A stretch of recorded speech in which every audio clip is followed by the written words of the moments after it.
Your son is a failure.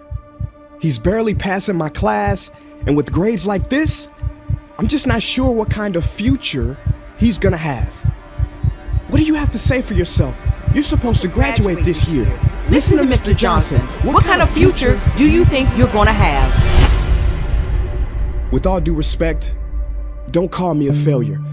Failure is an event, not a person, in fact. And you talk about the future, Mr. Johnson, but you're not preparing us for that. Excuse me? Just listen to what I'm saying. This should be good. Would you agree that in the future, most careers will become automated? Yeah, so? So the people who succeed will have to be curious, innovative, with resilience to adapt to new changes. What's your point? My point is, the focus in this school is not on that. It is on regurgitating information and test taking, and that's just real. But in today's world, creativity is the most important leadership skill. Oh, that's how you feel. You don't have to believe me, but maybe you will believe the 1,500 executives who recently said creativity is the most important leadership skill. See, pretty soon, no one will be hired because of what they know. Because who cares what you know or if you've memorized a fact? We've got Google and Siri for that. In the future, people will be hired because of what they can do with their knowledge. Can they creatively solve real-world problems, not just follow instructions or directions and bubble in multiple choice questions? So, Mom, that's why I'm stressed, because these robotic tasks we learn in school should stop. Because no one can do a robot's job better than a robot. Billionaire founder of Alibaba, Jack Ma, said that we should not compete with artificial intelligence, but instead focus on developing unique human intelligence. Mr. Johnson, drills are for teeth, not the human mind. So these repetitive knowledge-based tasks we must leave behind. Or in the future, you're gonna find a lot of people graduating out of your class right into the unemployment line. See, many top companies today don't look at grades. Mom, that old way is expiring. Google has been quoted as saying GPAs are worthless criteria for hiring. Founder of Tesla, Elon Musk, agrees. So I say this with unease and sorrow. If you continue to teach today as you taught yesterday, then you rob us students of tomorrow. Mr. Johnson, I'm gonna keep it real with you. Sometimes sitting in your class is tough. I'm constantly thinking, if I don't look up at the clock, maybe it'll speed up.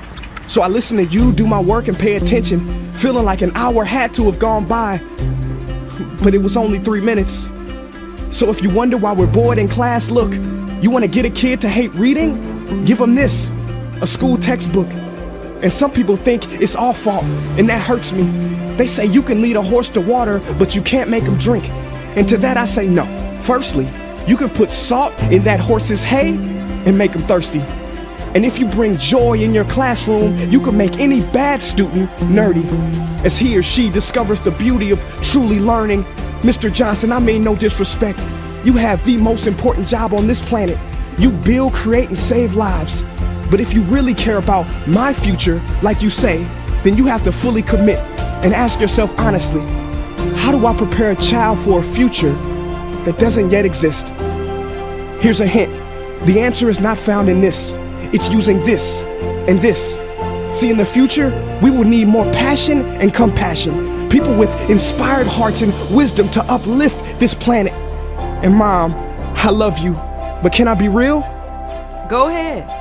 You want to know one of the biggest factors for childhood success? It's not IQ, it's family meals. And we haven't had one of those in a while. See, I know sometimes you don't feel proud, because I may not be a straight A student, but I'm not stupid. These tests may be 70% of my grade, but they're 0% of my future. But don't worry, I'll pass this class and get through this. But I need you to give me the space I need to be me and live true. Because the best feeling in the world is that your own parents get you. There's a passage in a book called The Prophet by Khalil Gibran. And if you don't mind, I'd love to share it with you. Go ahead. See, he says, your children are not your children. They are the sons and daughters of life longing for itself. They come through you, but not from you. And though they are with you, they do not belong to you. You may give them your love, but not your thoughts, for they have their own thoughts. You may house their bodies, but not their souls, for their souls dwell in the house of tomorrow. So, Mom, I'd appreciate it if you give me the love that I need to pursue my dreams. See, if we are to succeed, all three of us need behavior change on all fronts. We talk about the future, but the future is now, and it is created now by all of us. I've never heard you speak like that before. Yeah, I didn't know.